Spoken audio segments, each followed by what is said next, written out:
इसके पहले फरमाइश आई थी झूमेंगे किधर कहेंगे लहरा के पिएंगे और झूमेंगे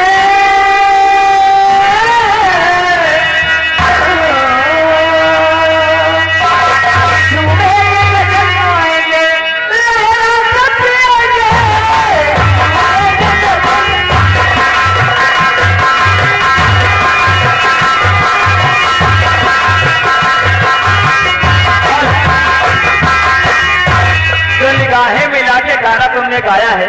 जी हाँ। हमारे गुरुजी एमपी मिश्र यानी गुरुजी के हाथों आपको 500 रुपया का इनाम दिया गया है।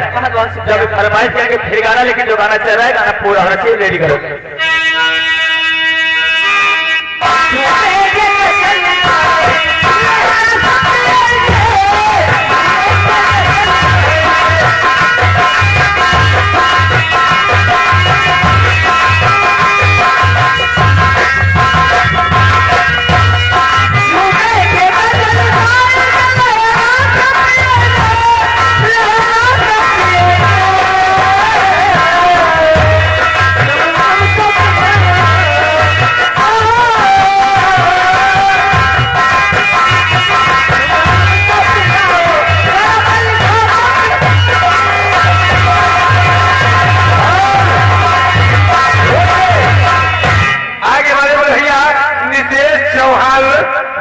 छपरा के रहने वाले लगा 11 रुपया का इनाम।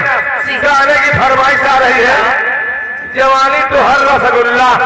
ऐसा गाना है, सुनाइए भैया को।